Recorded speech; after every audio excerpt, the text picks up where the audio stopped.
Hola, buenas tardes. Mi nombre es Isaac Ocampo y soy investigador del Instituto de Investigación de la Amazonía Peruana y también docente de la Universidad Nacional de la Amazonía Peruana, la UNAT, en Iquitos. En realidad, lo primero que quiero aclarar respecto a esta disertación, primero que no es una historia apocalíptica, tengo que mencionar, tampoco no es ninguna historia así de tipo una película futurista, negativa, ni nada por el estilo, al contrario. Voy a tratar de exponer una problemática del Perú desde la perspectiva de la Amazonía. Entonces, bueno, el IAC es una entidad pública orientada a reducir las brechas que existen en la Amazonía. Si no conocían mucho de la Amazonía algunos, yo quisiera saber, para comenzar, ¿cuántos han ido a la Amazonía? ¿Cuántos de ustedes conocen la Amazonía? Si pueden levantar la mano, por favor. 1, 2, 3, 4. Bueno, en realidad, entonces esta charla cae anillo al dedo para lo que de repente ustedes no conocen sobre la selva, y ahora les voy a compartir con ustedes. Primero, esta es la visión típica que tienen sobre la Amazonía. Creo que en Lima, en el mundo, en Latinoamérica y todo, ¿no? Dicen que hay un gran río y hay un bosque verde tipo alfombra, y eso es toda la Amazonía, ¿no? Sin embargo, de repente, lastimosamente, quiero enfatizar algo. Así como Machu Picchu, así como todo nuestro patrimonio histórico en el Perú, la Amazonía es de todos los peruanos. La Amazonía es una gran despensa natural que a veces no lo valoramos porque no lo conocemos. Lastimosamente, en la actualidad, cada día que pasa estamos con más peligro, y eso al final merece una reflexión de la academia, de las autoridades y de toda la sociedad peruana. Así como hablamos de la Antártida, así como hablamos de la Luna o Marte, tenemos que comenzar a hablar de la Amazonía, porque esto es muy importante. Y ahora les digo por qué. Primero, que más del 60% del territorio peruano es Amazonía, si es que no sabían. Hasta Machu Picchu está en Amazonía. Segundo, es una importante fuente de agua dulce. Se acaban de terminar la guerra del petróleo. Estamos pasando la guerra del agua, a los problemas del agua. Hay que comenzar a pensar en nuestros recursos estratégicos que tenemos en el Perú y en el contexto del mundo. ¿Por qué es atractivo proteger la Amazonía? Biodiversidad, también tenemos agua. Y ahora que menciono biodiversidad, tanta naturaleza, tantas plantas que de repente tienen la cura de todas las enfermedades que tenemos en la actualidad que no han sido estudiadas. Según algunos datos, apenas el 3% de toda la biodiversidad del mundo se ha estudiado. ¿Qué pasa con el resto? Nos falta fuerza en la academia, en los centros de investigación, no sé. ¿No? Menciono que es patrimonio de todos los peruanos. Nuevamente la pregunta, ¿no? ¿Cuántos peruanos conocen la Amazonía? ¿Cuántos latinoamericanos conocen la Amazonía? En realidad muy poco. Voy a presentarle una perspectiva de la Amazonía que de repente no conocían. Comenzamos con las imágenes que ustedes están viendo. Diversidad, frutas, árboles, mamíferos, pueblos indígenas. Si no sabían ustedes, en la selva existen 43 naciones oficiales. Se hablan 43 lenguas. Solo en Loreto se hablan 27 lenguas aparte del castellano. Entonces, casi nadie sabe, y son lenguas oficiales, así reconocidas por el gobierno. Pero hay otros 20 pueblos más que también esperan que se les reconozcan, que todavía no se reconocen por ciertas condiciones que tienen que reunir su lengua. Si no sabían eso, son 43 mundos diferenciados que existen y que muy poco se conoce o se ha hecho por ellos hasta ahora en el país. Y ahí muestro la foto de un joven en una canoa llevando plátanos y algunas cosas más para vender. Es que en realidad el hombre amazónico tiene que vivir, pues, necesita vivir, necesita aprovechar sus recursos. Pero lastimosamente en esa idea de aprovechar los recursos también hay otros intereses, hay otras personas que actúan desde una perspectiva, digamos, dañina para la selva. Entonces, ¿qué es lo que pasa ahí? Se genera una serie de problemas. Algunas cifras de la Amazonía, ¿no? 10.000 especies de flora, 500 endémicas, 2.000 especies de fauna, 80 en peligro. Recursos hídricos, miles de cuerpos de agua, ríos, lagunas, quebradas, pertenecientes a 44 cuencas oficiales. Hablamos de 800.000 kilómetros cuadrados, que es más, casi todo el país. Pueblos indígenas, 43 pueblos, culturas amazónicas, 20 poseen menos de 10 hablantes. Ahí yo he trabajado con personas que son la última persona que hablan, por ejemplo, la lengua taushigo y resígaro. O sea, se mueren ellos, son señores de más de 60 años, se mueren ellos, se acaba la cultura para siempre. Y eso ya pasó en la costa y en el resto del Perú.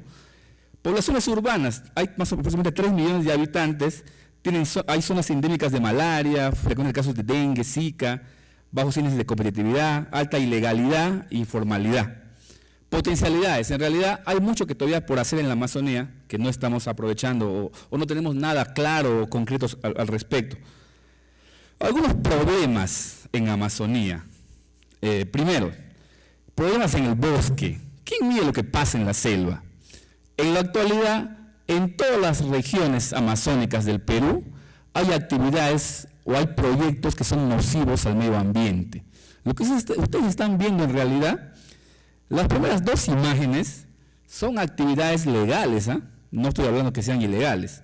Primero, el gobierno peruano ha concesionado una empresa para que deforeste una cierta parte del territorio cercano a Iquitos y para que generen industria en monocultivo. ¿Ya? Se fue alguien, pagó un derecho, les otorgaron las tierras y ahora deforestar todo. Y ojo que ahora en Iquitos está cambiando el clima con el tema del calor. ¿Ya? Hay otro tema que en los 90 el gobierno de aquel entonces comenzó a construir la famosa carretera Iquitos-Nauta. La segunda foto que ustedes están viendo era una alfombra verde, donde todo era una alfombra. Y lo que ha pasado a partir de la carretera es que se han generado carreteras de penetración, que son las rayas que ustedes ven al costado de la carretera, que al final generan fuerte presión sobre los recursos naturales. ¿Quién está midiendo todo esto? En realidad nadie. No existe un sistema, no existe una institución, no existe la capacidad en el país para eso. La tercera imagen que ustedes pueden ver son las actividades de la minería legal e ilegal de Madre de Dios. Supuestamente esa tercera imagen también debería ser una alfombra verde con un espacio de agua. Y lo malo que no es que han deforestado allí. Lo que ha pasado allí es que se ha envenenado esa tierra, que después no va a volver a crecer el bosque allí. Y si crece va a haber una serie de problemas que después se van a expresar en la flora y fauna que va a crecer allí. O sea, es plantas envenenadas y peces envenenados que cuando alguien le va a consumir va a generar enfermedades en los seres humanos. Nuevamente vamos a mencionar, ¿quién mide lo que pasa en el bosque a nivel macro? Nadie. Y si vemos a nivel micro, hay otros problemas. Siempre cuando participo en algunos foros me dicen, la agricultura migratoria es un problema grave en la selva. Eso puede ser cierto, pero no es lo peor. Lo peor, por ejemplo, es lo que estoy mostrando, que son también hay narcotráfico en la selva. Posiblemente en Loreto haya más hectáreas y más actividad de narcotráfico que en el BRAE. Solamente porque es tan grande no se ve qué está pasando. Hay taladores ilegales. Hay un sistema llamado concesiones forestales donde cada empresario le han entregado un terreno grande, pero que solo sirve como marco para poder blanquear madera. Hay mucha ilegalidad y mucha corrupción en los funcionarios públicos que cuestionan. Tampoco es bien complicado monitorear, por ejemplo, Loreto o Ucayali, considerando que Loreto es más grande que Ecuador como nación. Y tienes a 5 funcionarios monitoreando todos los ríos. Y monitoreando todos los ríos con poco sueldo en el bolsillo. Y cuando se trafica 1 millón de soles en madera, no es complicado, pues, una coima de 30.000 soles, ¿no? Eso pasa frecuentemente allí y no hay forma de controlar, porque también la policía también está vinculado a esto. Los pueblos indígenas también están metidos en esto, porque también ellos viven con bajos indicadores socioeconómicos, no tienen acceso a agua, entonces entran al tema de petróleo o madera. ¿Qué más pasa en Loreto? Estoy hablando de actividades legales, por si acaso. La actividad del petróleo es una actividad legal impulsada por el Estado. Incluso Loreto siempre ha tenido un canon petrolero. Pero basado en ese canon, de vez en cuando hay derrames, lo que ustedes están viendo allí. Los derrames se hacen en pueblos, en terrenos de pueblos indígenas. Entonces esto pasa, ¿y qué dice la sociedad en Iquitos en general? Está bien pues, el petróleo lo mantiene, habrá un error que es un derrame y se acabó. En realidad estos derrames son, creo que quincenal, creo hay uno. Cada quincena escucho siempre que hay una noticia sobre este tema. Y es lo que sale a la sociedad, sale a los medios. Y lo que no sale está ahí. Como nadie mide esto, es un problema en realidad muy grave, que cuando querramos de repente hacer algo con este territorio de la Amazonía nos damos cuenta que ya está todo contaminado y que no hay datos reales al respecto. Esta es otra actividad, las dragas, para extraer oro en las riberas de los ríos. Esto es en Loreto también. En Madre de Dios hay, pero también hay en Loreto. Por ejemplo, hace 2 días salió esta noticia en el periódico de Iquitos, ¿no? Marina de Guerra interviene y destruye dragas dedicadas a minería ilegal en el Napo. Loreto ahora está infestado de dragas o de personas que lucran, generan dinero. En Madre de Dios hay, pero también hay en Loreto. Por ejemplo, hace 2 días salió esta noticia en el periódico de Iquitos, ¿no? Marina de Guerra interviene y destruye dragas dedicadas a minería ilegal en el Napo. Loreto ahora está infestado de dragas o de personas que lucran, generan dinero de mala manera en realidad. ¿Ya? Y no hay sistema, no hay forma en la cual podemos nosotros controlar esto. Otro problema que hay desde otro ángulo, el Amazonas ha sido declarado hace unos años patrimonio mundial, una maravilla natural mundial, así como en Machu Picchu.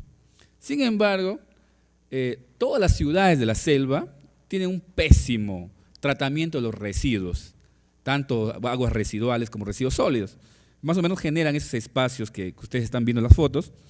Incluso, por ejemplo, en la imagen de este lado es el caño que sale de los aceites residuales de Electrooriente, que es la empresa que da electricidad.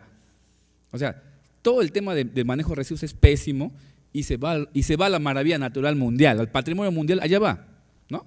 Entonces, ¿qué podemos esperar de la gestión de los recursos naturales en la región Loreto o en la Amazonía del Perú? Los hogares que viven junto al río o junto a las quebradas, todos sus residuos se los mandan por allí. Pero no tenemos ningún registro del acumulado o cómo esto afecta determinadamente a lo que es la vida posterior en el bosque, ¿no? Y lo que ahora últimamente está pasando siempre son las inundaciones. Las inundaciones son consecuencias de eventos climáticos extremos, mucha lluvia y cambio climático, ¿no? Dicen. Y cada vez que sube el agua, también se llevan muchos residuos al río o al bosque que generan impactos directamente en la fauna y flora de la Amazonía. Esto, por ejemplo, es una calle en la ciudad de Nauta, de una lluvia te genera la inundación. Está cambiando el clima en la selva. Y antes no teníamos ventarrones extremos. El año pasado hubo un ventarrón extremo muy fuerte y este año también hubo algo parecido. Pero el año pasado incluso hubo muertos y hubo desastres, varias casas se cayeron y todo eso, ¿no? ¿Qué más tenemos? Bueno, hablaba de las inundaciones que salen en los periódicos, hay muchos damnificados y todo lo demás. Ya, vamos a entrar a otro tema. Los problemas en la biodiversidad. ¿Quién mide lo que pasa? La misma pregunta. En realidad hay mucha extracción de animales, mamíferos, aves. Ahí, por ejemplo, estoy mostrando la foto de un lagarto en el mercado, ¿no? Un lagarto de regular tamaño. Así los venden, sin tomar ninguna precaución. Y las pocas fotos que se pueden traer o extraer de eso. Esta foto del otorón así me dio pena. Me da mucha rabia en realidad, no sé, algo siento cuando veo ese tipo de cosas. Este animal está en extinción en la selva del Perú y para sacar la piel, que ganan creo 30 soles con la piel, lo matan y todo lo demás, ¿no? Otro tema es lo que generan las ciudades en la selva, directamente atentan contra la vida de los peces. Aquí vemos a unos peces envenenados con petróleo. Y al otro lado vemos lo que es un delfín en muy mala situación de salud. Cuando ustedes van a la selva y ven una quebrada que desemboca en un río, si hay delfines, significa que hay un buen manejo, digamos que la quebrada es buena, hay un buen estado de salud de la quebrada en realidad natural. Cuando no hay eso, es que las condiciones ambientales son muy fuertes. ¿Cuántos ríos hay en la Amazonía del Perú? Hay miles en realidad, y es bien complicado llevar el control en todas esas partes. Y ya les comenté algo de las culturas vivas. Hace 3 años se reconoció recién 43 lenguas oficiales en todo el Perú, en la Amazonía del Perú. Creo que a nivel del Perú son 47, 4 en en la sierra y la costa y los 43 en la selva. Y siempre ellos tienen problemas, porque siempre las actividades económicas principales que se desarrollan en el bosque, digamos, tienen que ver con ellos. Siempre hay conflictos sociales. Y ya tenemos otro problema más, salud pública. Salud pública. ¿Qué pasa con salud pública? Frecuentemente estamos con el tema de la malaria, el dengue, no se hace nada en realidad para esto. Esto es el zancudo que contagia la malaria, ¿no? Que si no lo conocían, y creo que es incluso el mosquito que más muertos tiene a nivel mundial, el animal que más humanos ha muerto, es la malaria, este zancudo. Y en Iquitos tenemos problemas de salud pública de ese tipo. Incluso le estoy mostrando acá el mapa nacional del Zika, el 2017, básicamente es en San Martín, Ucayali, Loreto, las zonas donde más problemas existen. Otro problema que tenemos nosotros es, teniendo tanta biodiversidad, teniendo tantos productos, no existe un crecimiento de la industria en Loreto. Y eso tiene que ver con de repente porque la cadena de valor es bien complicado armarla. Según algunas cifras, llevar un pie tablar de madera de Iquitos a Lima es más caro que de Lima a Hong Kong. Entonces entenderán lo complicado que es. De repente, a través de tecnología podemos plantear formas de hacer que haya mayor valor agregado, de mejorar los procesos, no sé. ¿Qué más tenemos? El camu camu, que tiene mucho potencial. Hay plagas, el tema que cambia el clima, se generan plagas y se generan muchos problemas a la hora de querer hacer industria en la Amazonía. Otro problema que tenemos permanente es hay mucho potencial en la pesca. Les estoy mostrando fotos del paiche, cuando son pequeños y cuando es grande. Este es uno de los de los peces más ricos que hay en el país. Lastimosamente, todavía en la Amazonía, los procesos mejorados para la reproducción todavía hay mucho que hacer. Eso también es una temática de mucho estudio y mucha promesa. Creo que en Brasil ya tienen algunas mejoras en el proceso de reproducción de este pez. Entonces, planteo una pregunta: ¿cómo las tecnologías basadas en procesamiento de imágenes pueden brindar soluciones para las brechas de la Amazonía? Algunas preguntas. Es una pregunta. Bueno, en realidad, nosotros en el IAP, aliados con la UNAT y aliados con una cantidad de instituciones en la actualidad, estamos planteando, primero tratando de socializar estas problemáticas. Nosotros consideramos que ningún problema serio que tenga el país va a ser resuelto desde una institución. Tenemos que aliarnos, tenemos que buscar alianzas, tenemos que buscar complementariedad, tenemos que comenzar a explotar las fortalezas que tienen cada uno. En realidad, en la Amazonía, tanto en el mismo Perú, hay muy pocas capacidades voy a decir, computación científica o ciencia de la computación, pero las necesidades que tenemos en la selva es tan grande que si repartiríamos esto entre todas las universidades, creo que tampoco podríamos solucionar todos los problemas, pero tenemos que comenzar de algo. Bueno, nosotros primero como IAT somos asesores técnicos de una red de universidades de la selva, creo que son 8 universidades de San Martín, Ucayali, Madre de Dios, y el IAC está conformado también por una red de instituciones, donde están las universidades, los gobiernos regionales y otras 8 instituciones de investigación. Y en la actualidad tenemos algunos proyectos y convenios con universidades como esta universidad, la Católica San Pablo, la misma UNSA, INITEL, UNI, UNAT y otras más que tenemos en camino. Primer paso que tenemos para poder plantear soluciones para esto es integrarnos. El segundo paso que tenemos que ser bien conscientes de plantear tenemos que plantear o crear un programa o proyecto nacional de investigación e innovación para la Amazonía. Por ejemplo, que todas las universidades peruanas y centros de investigación planteen la generación de soluciones, pero no solamente hacer ciencia, sino generar productos para cambio de calidad de vida de la población. Un poco generar servicios públicos que al final le permitan a la gente poder mejorar su situación. Y acá les comento algo, creo que el Perú podría ser hasta un país líder en soluciones tecnológicas para zonas tropicales, monitoreo de bosques y cambio climático. Acá quería mostrarles un ejemplo. Nosotros como IAP damos algunos servicios a la Organización de Tratado de Cooperación Amazónica, OTCA, que tiene sede en Brasilia, y por ejemplo, nosotros nos han pedido para poder integrar todas las bases de datos que tienen las instituciones de calidad de agua de todos los países de la selva, que son 8, Brasil, Ecuador, Bolivia, Colombia, Guyana, Surinam. ¿Y qué es lo que nos hemos dado cuenta en este caso? que tienen 110 parámetros para estudiar, que les gustaría estudiar en tiempo real, pero solamente el 10% de estos parámetros existe tecnología para estudiar en tiempo real. ¿Qué significa eso? Que hay un vacío grande, o hay mucha necesidad de tecnologías. La idea es que si alguien recoge una muestra de agua y, por ejemplo, quiere estudiar si hay, coliformes fecales, que agarres esa muestra, ahora tiene que ir a un laboratorio. Van a pasar semanas, días y todo lo demás hasta que salgan los resultados finales o oficiales. La idea es que eso sea en tiempo real. O sea, si nosotros a nivel del país nos dividíamos para poder generar este tipo de tecnologías, creo que podemos disminuir esa brecha del monitoreo solo de calidad de agua. En aire pasa lo mismo. O sea, hay muchas necesidades en la actualidad de automatizar los diversos parámetros ambientales que te puedan dar el diagnóstico del estado de los recursos naturales, y sin embargo, digamos, no hay respuesta todavía tecnológica a nivel de los países. Es un ejemplo nada más. Otro tema que deberíamos comenzar a impulsar fuertemente en el país es que todos los proyectos emblemáticos o megaobras que se hagan en la selva o donde haya bosque deberían incluir sistemas de monitoreo en tiempo real. Eso no existe. Me refiero a satélites, drones, radares, redes de sensores, redes de cámaras trampa, y teniendo la ciudadanía como principal usuario. Por ejemplo, destinaríamos del 3 al 5% de una carretera que podría servir para eso. Acá les hago mención.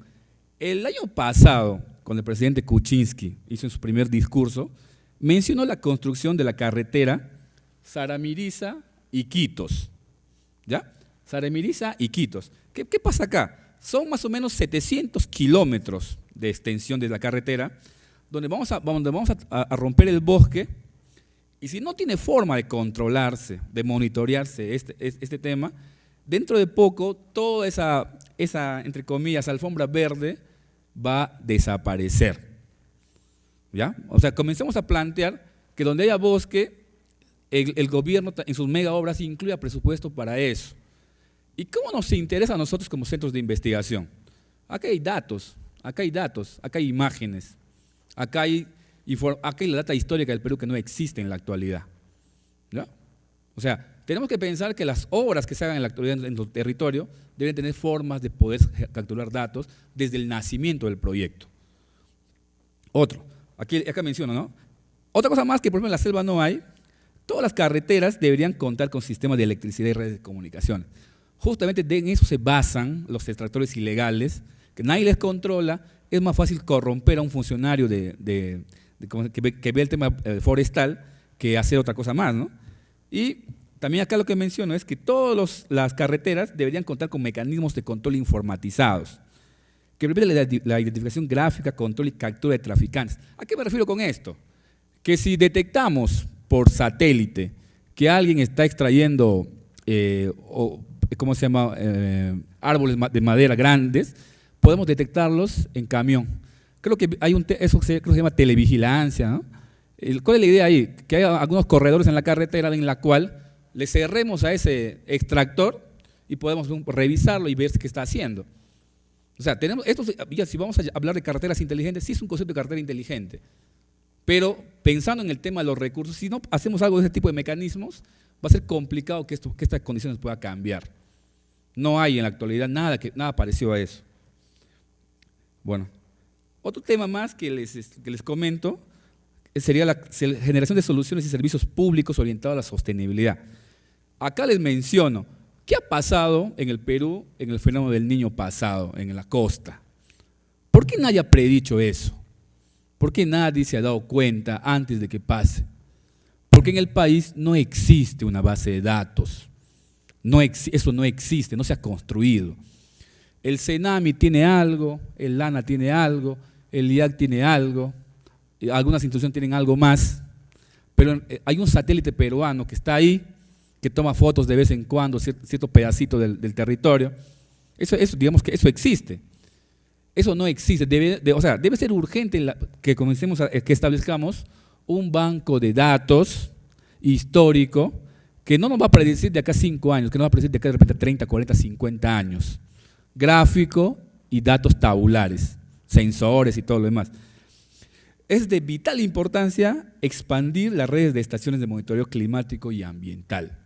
Sin eso, nos van a seguir pasando desastres como nos pasó en el principio del año, sin que podamos hacer nada. Y teniendo tantos talentos como son ustedes, y tantas capacidades computacionales como ya existen en el país, al final por gusto. Sin datos históricos es complicado generar estas predicciones. Tenemos que comenzar a plantear proyectos de investigación e innovación que respondan a esta problemática. Hay que comenzar a conectar un poco más la academia con los problemas del país, con los beneficiarios finales. Yo creo que cuando nosotros mejoremos esa conexión, vamos a atraer más fondos a nuestras instituciones, porque vamos a tratar de resolver los problemas nacionales que hay en la actualidad. Y debemos generar servicios públicos orientados a generar las brechas. Nosotros tenemos un concepto de servicio público orientado a que, por ejemplo, podemos, si algún forestal, cuando el biólogo, cuando un extractor forestal va al bosque en Loreto, tiene que pedir, para que pueda tumbar un árbol legalmente, tiene que pedir permiso al CERFOR. Tiene que ir un biólogo al bosque, cuesta como 5.000 soles que el biólogo vaya. El biólogo tiene que certificar que esa especie es la especie que va a cortar para que lo pueda vender. La idea es que con una imagen de una cámara de celular, alguien haga la consulta y le demos ese reconocimiento.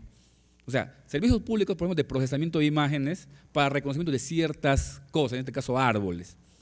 Hay que comenzar a plantear así, llevar todos los algoritmos, todos los proyectos de investigación a suplir necesidades o brechas que tiene el país en realidad. Algunos avances que ya tenemos nosotros como instituto, hemos implementado el Centro de Alto Rendimiento Computacional de la Amazonía Peruana, que es en realidad un clúster de supercomputación que tiene 10 nodos, tienen 6 nodos gráficos y 3 numéricos. Y este supercomputador, digamos, es uno de los 7 que hay en la actualidad en el país. Ahí pueden ver, ahí está el IGP, está la UNSA, tiene un aparato de este tipo. Nosotros en Iquitos, el CENAMI, que tiene un aparato más pequeño, el CORPAC también algo parecido, el IMARPE, y acá cerca de ustedes en Ica está la única, que creo que ha anunciado que en septiembre iba a inaugurar su centro de alto rendimiento, ¿no? Estoy esperando también para ir a conocer sus equipos, creo que todavía no lo inauguran. Entonces, estos 7 centros recién se han implementado prácticamente en los últimos 2 años. Casi ninguno existía antes de hace 2 años. Por ejemplo, si quieren saber algo más de este tema, a nivel de Latinoamérica, esto es más o menos la figura que hay de centros de alto rendimiento. Brasil tiene 57, lidera a nivel de Sudamérica, Argentina, Chile, Colombia y Perú, que está comenzando a involucrarse con este tipo de equipamiento. ¿Qué más tenemos? ¿Qué más hemos avanzado nosotros? Bajo el concepto de que queremos generar hardware de bajo costo, que pueda recoger datos, por ejemplo, de agua, de biodiversidad, hemos implementado una red piloto de sensores de calidad de agua en Iquitos, Pucallpa, Puerto Maldonado. ¿Cuál es la idea? La idea es que estos aparatos de bajo costo puedan ser fácilmente construidos y con tecnología muy fácil de conseguir y configurar. En este caso, por ejemplo, estos aparatos que usted, ahí estoy mostrando uno, aquí, esto también es Iquitos, esto es Pucallpa, también es Pucallpa, esto es Madre de Dios. Entonces, ¿cuál es la idea con estos aparatos? Por ejemplo, donde haya conexión a internet normal, hace conexión por allí. Si no, le ponemos una tarjeta de GPRS para transmitir datos por la red celular. Entonces, digamos, en la actualidad tenemos 6 parámetros que estamos midiendo y la idea pues es que podamos replicar y podamos extender estos aparatos, ¿no? Ahorita después le voy a contar cómo. Luego, liderados por INICTEL, que es socio nuestro, hemos tenido un proyecto para reconocer la especie aguaje a través en el bosque, a través de capturas de imágenes desde drones, con redes neuronales y todo eso, y que, digamos, estamos ahora tratando de cambiar de especie de estudio para poder seguir expandiendo este trabajo. Luego, lo que yo les mencionaba, la idea estamos ahorita en plan de diseño de un servicio público, ya con el caso del reconocimiento de árboles maderables. Lo que les decía, la idea, estos son los 5 parámetros que utilizaríamos para reconocer una especie forestal: la hoja, la flor, el fruto, la textura del árbol y la textura del corte. ¿Cuál es la idea? En la actualidad en Concitec estamos, ojalá que logremos el financiamiento para este proyecto, de lo contrario vamos a seguir tocando puertas para poder tener los fondos para ello. ¿Cuál es la idea? La idea es que el trabajo de los biólogos de Iquitos que van al bosque se pueda, digamos, reducir el esfuerzo y a través de las imágenes se puedan, digamos, mejorar a partir de una consulta por el teléfono se pueda, digamos, hacer todo el proceso que hace el biólogo. Algo parecido nos pasa respecto al tema de plagas. Esto, el tema en realidad recién estamos comenzando. Me dice el experto de SENASA, si hay algo en el que Loreto es bien rico, es también en plagas, ¿no? Hay muchas plagas, en casi todas las. Incluso creo que tenemos la cifra más alta de la cantidad de virus de gripe también. Entonces hay mucha biodiversidad y es parte el tema de plagas es parte de eso en realidad. ¿Qué más tenemos?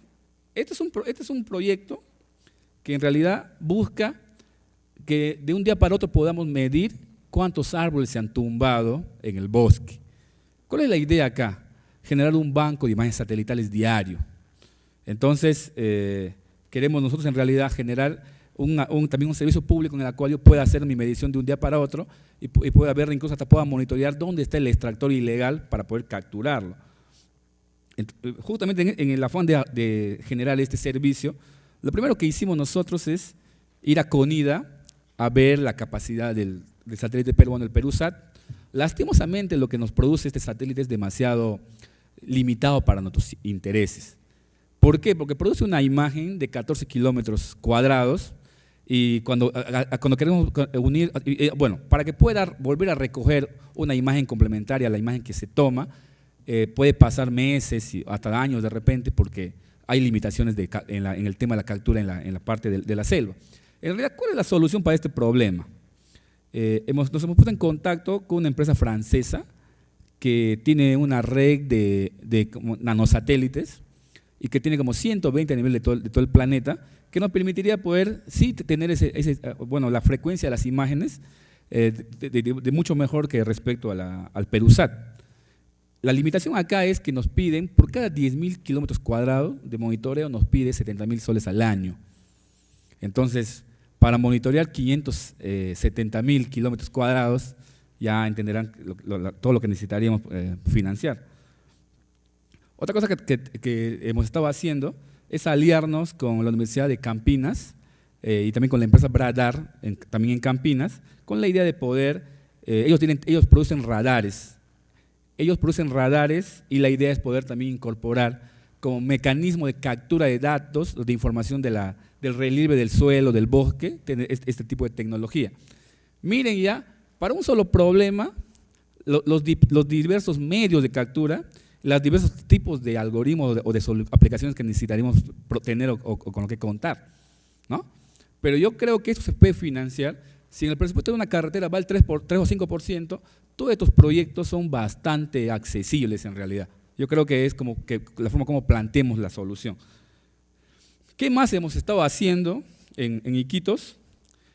Bueno, una de las cosas que, primero les voy a contar esta parte inicial. Hace unos años nos aliamos con la Universidad Católica, con la PUC, tratando de poder automatizar lo que pasa en el bosque.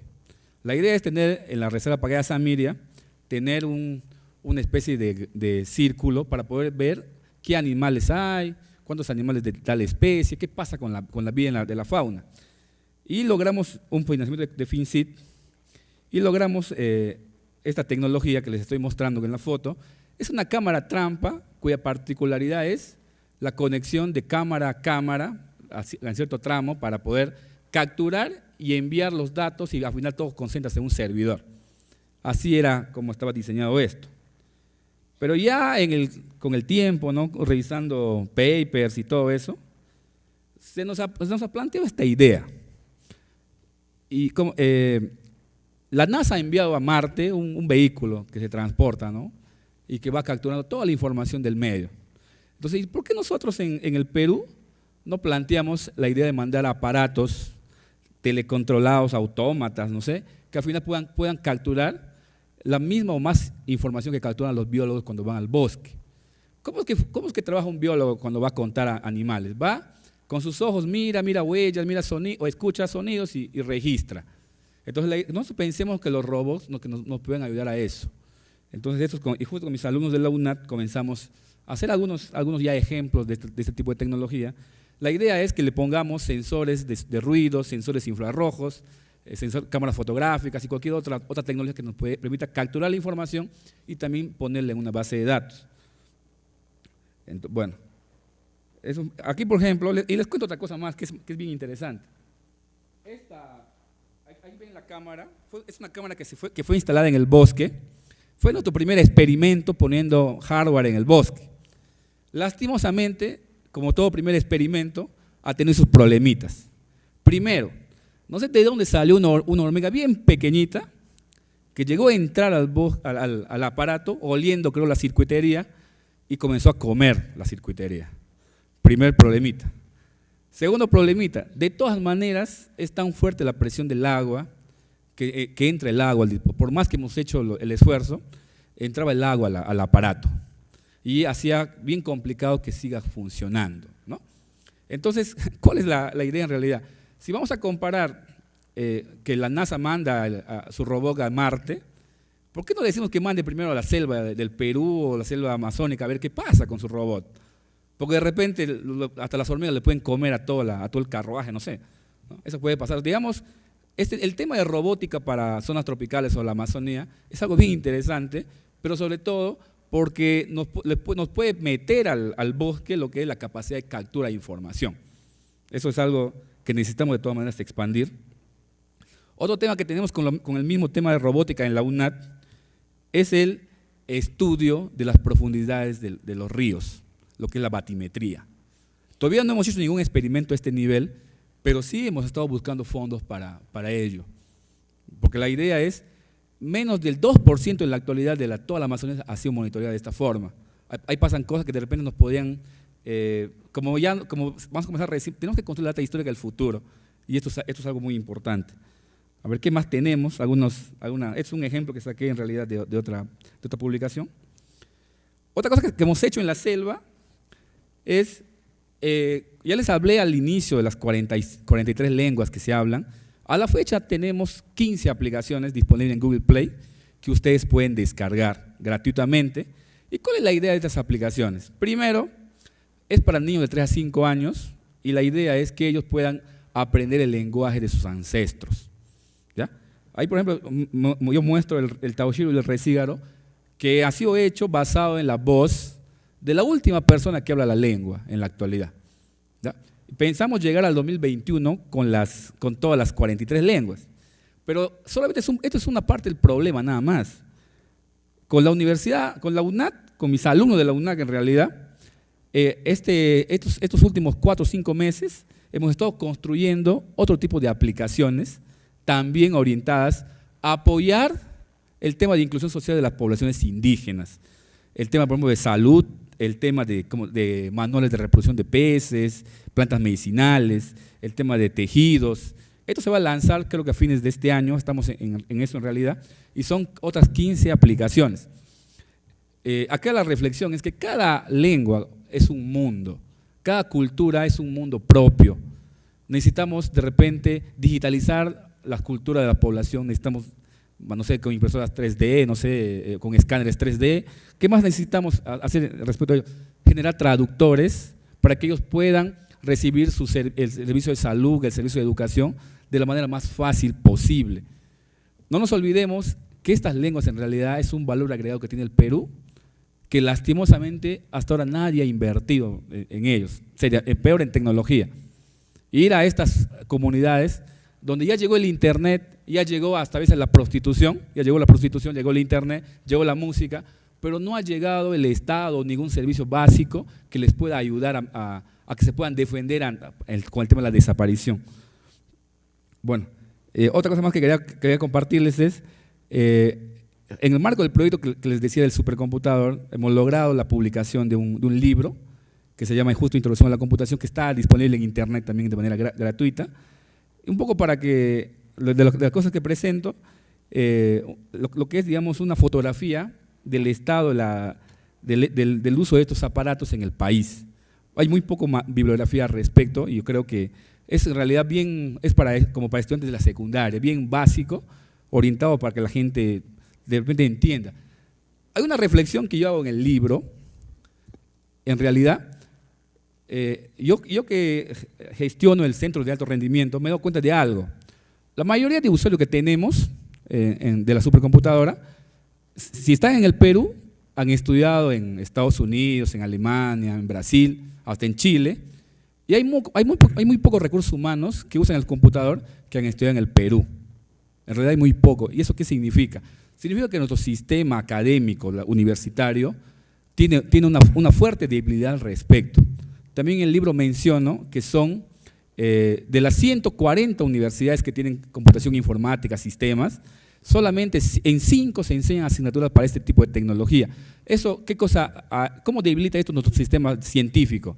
Que nuestros biólogos, físicos, matemáticos no saben usar este tipo de tecnología. Entonces, ¿qué cosa investigan? Es una pregunta.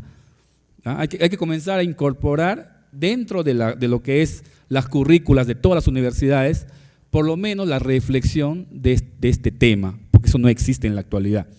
A ver, ¿qué más le puedo decir de esto? Ya, yo quisiera más bien que lean, y yo creo que incluso tenemos que comenzar a formar grupos de interés en diversas temáticas, y si alguien no sabe algo hay que enseñar, o hay que buscar quien nos enseñe, porque en realidad no se trata de que alguien sabe más y alguien no, ¿no? A ver, otra cosa más que también quería invitarles, en realidad quiero invitar a 2 eventos en Iquitos. Nosotros con apoyo de Concitec hemos conseguido fondos para realizar el primer simposio peruano de computación de alto desempeño orientado al estudio del cambio climático, a realizarse el 20, 21, 22 de junio del 2018. Y también, bueno, está también apoyando su universidad. Entonces la idea es, vamos a congregar a los principales actores de esa temática del país con la idea de poder consolidar esta agenda que yo les he presentado el día de hoy, ¿no?